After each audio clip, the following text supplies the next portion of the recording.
Fala pessoal, muito boa tarde a todos. Espero que todo mundo esteja bem, que a família de todo mundo esteja bem, tá? Hoje nós vamos dar continuidade, pessoal, na conversinha sobre o nosso artigo científico, né? O artigo que a gente vai ter que entregar até o final do semestre. Pessoal, eu queria dizer duas coisas. Primeiro, no andamento da aula, é o seguinte: aula passada eu falei para vocês que até hoje vocês deveriam me entregar uma parte da introdução. E eu mudei de ideia porque entendo que a introdução ela requer um certo esforço para a gente escrever. Então, eu coloquei como tarefa, valendo a presença da aula passada, para que você me entregue hoje o seguinte. Então, um único integrante do seu grupo ele vai abrir um arquivo no Word, tá? E ele vai digitar o nome dos integrantes do grupo e vai delimitar o assunto e o tema para mim, beleza? E vai escrever lá um assunto e o tema. Escrevam bacana, escrevam legal, tentem se fazer entender, né, quando escrevam, e aí você vai anexar na tarefa de hoje, beleza? E isso vai ser a sua tarefa da aula passada. Não vai ter muito erro não, bem tranquilinho, né? A segunda parte, gente, é o que você vai fazer para a aula de hoje, vai iniciar. Na verdade, você já deveria ter iniciado. E eu vou te dar 7 dias para aí sim, aula que vem, até a aula que vem, você vai me entregar uma parte da sua introdução feita. Uma parte da introdução feita, eu digo, é mais ou menos uma página e meia, uma página, é isso que eu vou querer de você. Tá bom?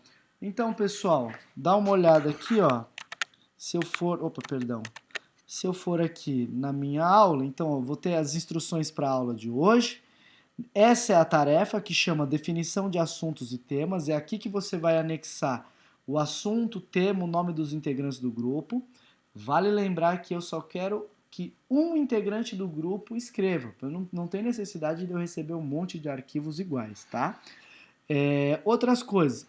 Eu coloquei sites de domínio público. Já tinha colocado no fórum da aula passada, mas eu resolvi colocar aqui no módulo da aula. Para quê? Para que você lembre-se aonde pesquisar temas e assuntos e artigos e teses e monografias. Então, às vezes você já tem um tema definido, né, de engenharia, no seu caso, perdão, você já tem um tema definido e aí sim você vai precisar pesquisar mais temas, pesquisar mais artigos, ver outros trabalhos, pesquisar autores. Então tudo isso você vai fazer nesses sites de domínios públicos e também no Google também serve. Beleza? Esse material de apoio, gente, é o material que eu coloquei aula passada, que é este material aqui, que era da minha professora Ana Pinheiro. E ele dizia o seguinte, que para a gente escrever a introdução, a primeira coisa que você deveria fazer é definir o tema. Então, para isso, para definir um tema, essas perguntas vão nortear a sua definição do tema, tá? Eu já fiz um vídeo mais detalhado sobre isso, mas aqui no intuito de revisar com você. E aí, basicamente, é o seguinte: para você escolher um tema, gente, você vai precisar delimitar um assunto de pesquisa e depois jogar ele no funil. Lembra o porquê disso? O porquê disso, gente, é que nós, num trabalho acadêmico, a gente não dá conta de escrever de maneira muito ampla.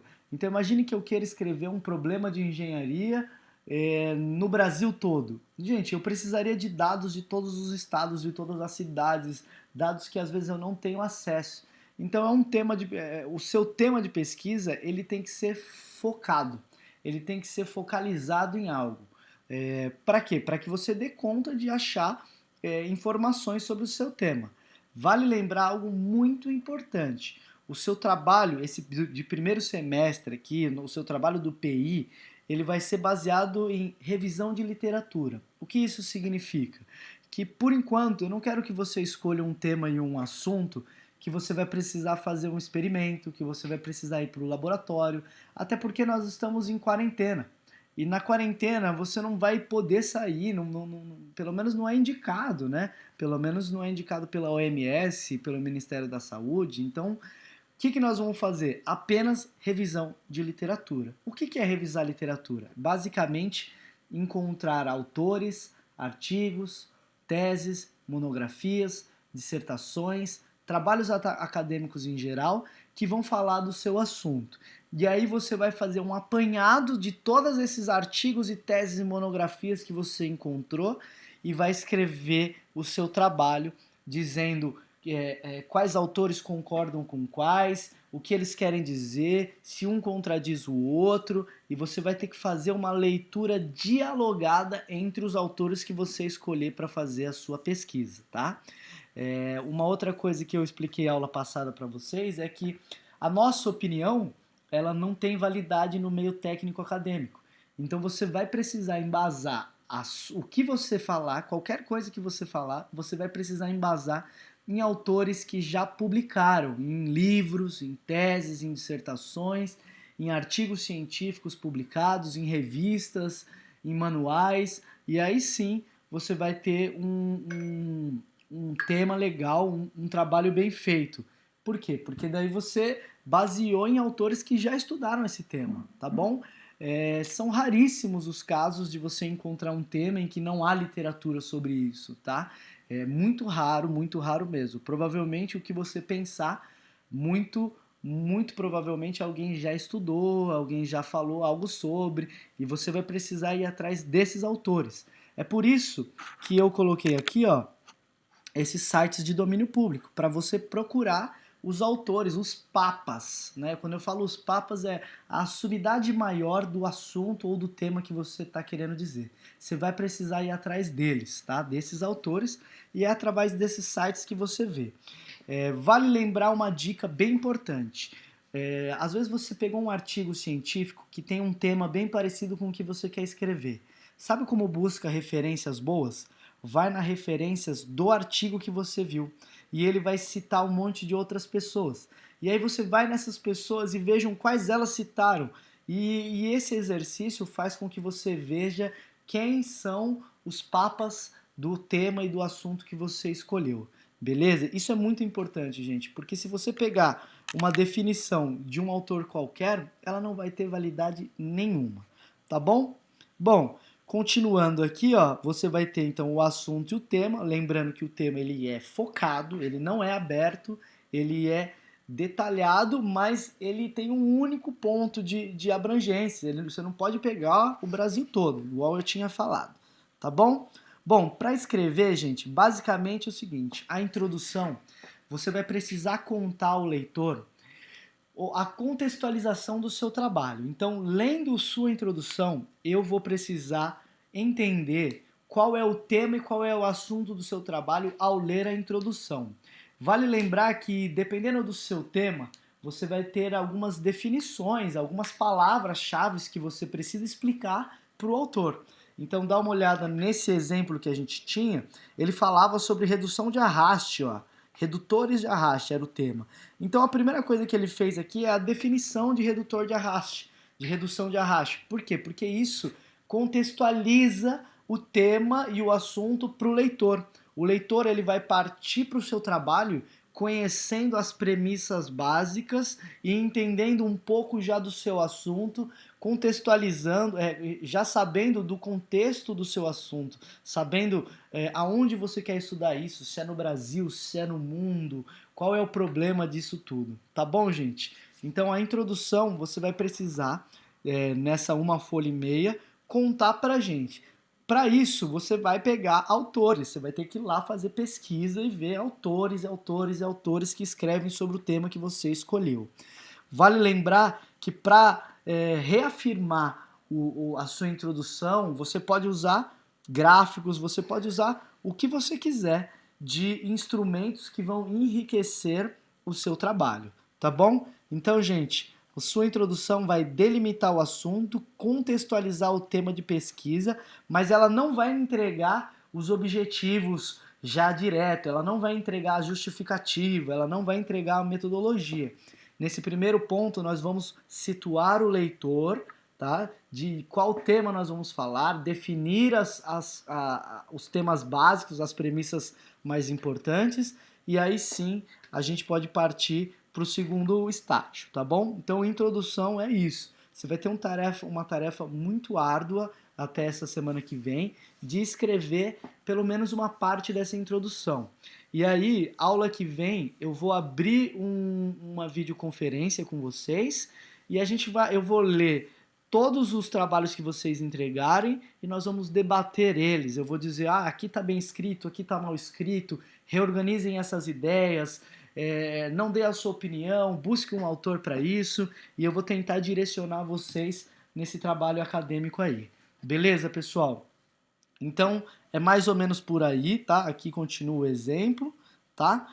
Ele diz aqui que a conclusão, ela precisa ter um texto que conclui, ela precisa ter uma parte conclusiva, mas não quer dizer que é a conclusão do seu trabalho, é a conclusão da introdução, que é algo bem mais simples, né? Tá no nome, é o que está introduzindo o tema. É o comecinho de tudo. Quando você começa a contar uma história, esse começo da história é o que a gente chama de introdução, tá bom? Vale lembrar, pessoal, que você tem que usar uma linguagem formal, não cabe aqui o uso de coloquialismos, tá? Não vai falar nós vai, nós vem e nós que tá e tamo junto, isso não é linguagem acadêmica, você vai precisar mudar, adequar a sua linguagem, você vai precisar se atentar muito às normas ABNT, que já deixei anexado nos módulos anteriores para você colocar ela já no formato. Então, o espaçamento 1,5, letra Arial, tamanho 12, se eu for fazer uma citação, você tem um jeito certo de fazer a citação, colocar entre aspas, se a citação for muito grande tem que ter um recuo, letra 11, e assim vai. Tudo isso está descrito nas normas que eu passei para vocês. Mas, mais importante do que a formatação é a ideia que você vai escrever, é o jeito que você vai escrever. Vale lembrar uma outra coisa. Cada parágrafo ele deve ter uma única ideia. Não faça um parágrafo gigantesco com 300 ideias. Isso faz a gente, como leitor, ficar perdido. Então você vai ter que dividir bonitinho, cada parágrafo com uma ideia, linkar um parágrafo com o parágrafo de baixo, tá? Você não pode colocar um monte de parágrafos ok e nenhum, sendo que nenhum conversa um com o outro.